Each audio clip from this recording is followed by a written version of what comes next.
Shine परिवार के आप सभी कस्टमर, सभी एसोसिएट, आप सभी को Rashid Naseem, chairman shine group का प्यार भरा नमस्कार। साथियों, बहुत से लोगों के लिए संदेश शायद काम का ना हो, लेकिन जिनके लिए काम का है उनके लिए इतने जरूरी और इतने काम का है कि अगर वो आज से नहीं सचेतेंगे तो उनके ऊपर ये मुसीबतें आनी शुरू हो जाएंगी। जैसा कि आप सभी को अभी अंदाजा होने लग गया होगा कि ये दलाल गैंग जिन्होंने मिल करके कंपनी के ऊपर एफआईआर करा करके आप कस्टमर्स के पैसे लिए, उसके बाद फर्जी रजिस्ट्रियां करा करके, फर्जी बेल करा करके एसोसिएट से पैसे लिए, सिर्फ पैसा कमाने के लिए इन्होंने आपसे दुनिया भर का झूठ बोला और आज भी झूठ बोल रहे हैं। अब इनकी पोल खुलनी शुरू हो चुकी है। अब अदालत के सामने वो सारे मामले खुलकर आने लग गए हैं जो इन्होंने स्कैम किए हुए हैं। जैसा कि अभी एक केस मैंने आप सभी लोगों को सुबह डाला, संदीप पांडे का केस। संदीप पांडे के केस में सारी केस स्टोरी मैंने इस 3 पेज के अंदर शेयर करी हुई है, सच्चाई क्या थी। और अब इस मामले में दोनों संदीप पांडे वो बलि का बकरा बन चुके हैं। और जितनी भी ऐसी जमानतें हुई सब पर अब आरटीआई के जरिए बाकायदा डिपार्टमेंट से, ईओडब्ल्यू से मांगा जा रहा है कि जिस समय ये जमानतें कराई जा रही थी उस समय आपने जो आख्या रिपोर्ट लगाई थी, क्या उस समय आपने कंपनी के किसी जिम्मेदार मैनेजर व्यक्ति का बयान लिया था समझौते के लिए? क्या उस समय कोई ऐसा व्यक्ति कंपनी तरफ से आपके पास आया था कि आपने कंपनी डायरेक्टर से बात पूछी थी कि आप जमानत कराने के लिए आपने क्या जमीन अपनी लिख के दी? ऐसे बहुत से सवाल है जो अब आरटीआई के द्वारा रीट के जरिए अदालत के संज्ञान में लाए जाएंगे। यानी ये कह सकते हैं कि अब ये जिन बोतल से बाहर निकल चुका है। इन्हीं वजह से ये पूरा पूरा दलाल गैंग मानसिक रूप से पागल हो चुका, विक्षिप्त हो चुका है। इसलिए रोज आए दिन कुछ ना कुछ ऐसी चीजें आपके सामने लाता रहता है जिसका आपकी लाइबिलिटीज को लेना देना नहीं है। लेकिन अब ज्यादा सचेत होना चाहिए उन सभी कस्टमर्स को जो इस दलाल के कस्टमर हैं और इसके द्वारा तैयार की गए ड्राफ्ट से उन्होंने एफआईआर कराई है या लीगल में किसी भी तरीके से गए हैं। क्योंकि इसने अपनी ड्राफ्टिंग में पूरी तरीके से झूठ लिखा हुआ है। 68,000 करोड़ रुपए का स्कैम इसकी दिमाग की उपज है। कंपनी पैसा लेके विदेश भाग गई, इसकी दिमाग की उपज है। और ये अपने आप को वकील कहता है। मैं दलाल इसलिए कहता हूं कि एक वकील को यह बात अच्छे से पता है कि जब तक आपका आरोप साबित नहीं हो जाता और कोई कोर्ट उस पर सजा नहीं देती, तब तक आपने जिस पर अपराध के लिए आरोप लगाया है वो आरोपी है, ना कि मुजरिम। और जब तक उसके ऊपर आरोप साबित नहीं होता तब तक वो इनोसेंट है। कहा जाता है ना, इनोसेंट अंटिल प्रूवन गिल्टी। ये कानून की लाइन है, हमारी लाइन नहीं है। जब तक किसी के ऊपर लगाए गए आरोप साबित ना हो जाए तब तक वो बेगुनाह है। और अब इनके पाप का घड़ा फूटने वाला है। इन दलालों के जरिए किए गए वो सारे के सारे काम सामने आने वाले हैं। और यही वजह थी जो ये दलाल मेरे सोशल मीडिया पर, मेरे आपसे बात करने पर तरह तरह के आरोप लगाकर आप लोगों के ऊपर ये कोशिश करते थे कि मेरी आवाज आप तक ना पहुंचे। ऐसा कोई और वो नहीं था। यही वजह है जो दलाल गैंग ये चाहता है कि आपको रास्ता ना मिले। आपको रास्ता मिलने का मतलब होता है कोर्ट में हमारी अपीयरेंस। बगैर हमारे अपीयरेंस आप कोर्ट में रास्ता नहीं मिल सकता।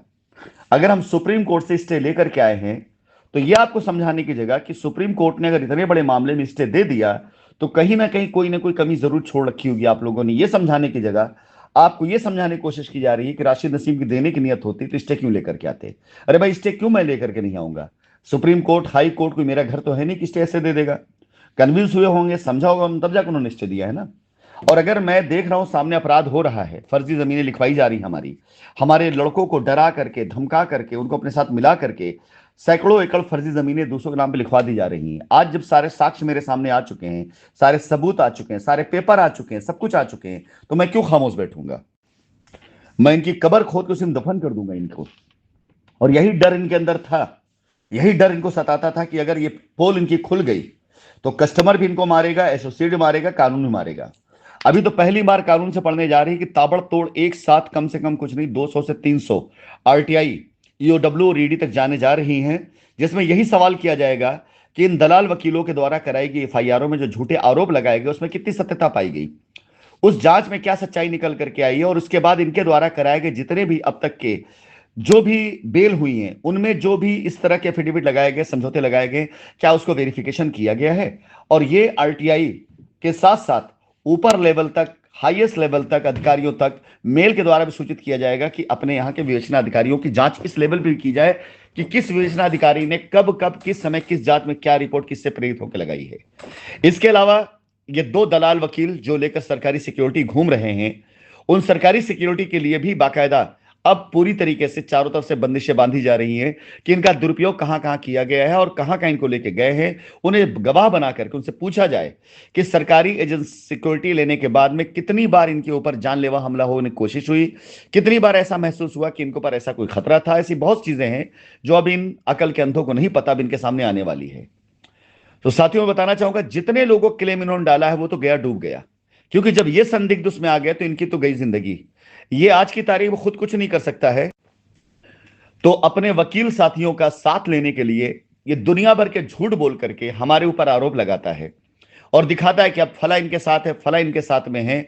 अगर इसके अंदर इतना ही दम है, इसके अंदर इतना ही बूता है, तो ये सामने आकर अकेले ही क्यों नहीं बात करता कि हाँ, मैं सारी चीजों का जिम्मेदार हूं और मैं ही सब कुछ देखूंगा। आज की तारीख में ये कभी किसी वकील का, कभी किसी वकील का नाम लेकर कहता है कि हम सब साथ में हैं, हम साथ में वकालतनामा फाइल कर रहे हैं, दुनिया भर कहानी बता रहा है।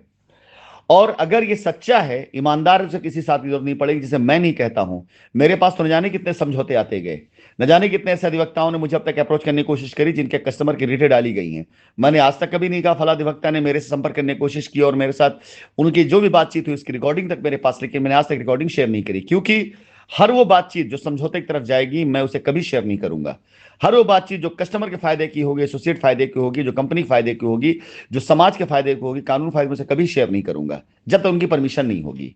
लेकिन हर वो रिकॉर्डिंग जो ब्लैकमेल करने के लिए होगी, जो गलत चीजों की, उसको मैं जरूर शेयर करूंगा।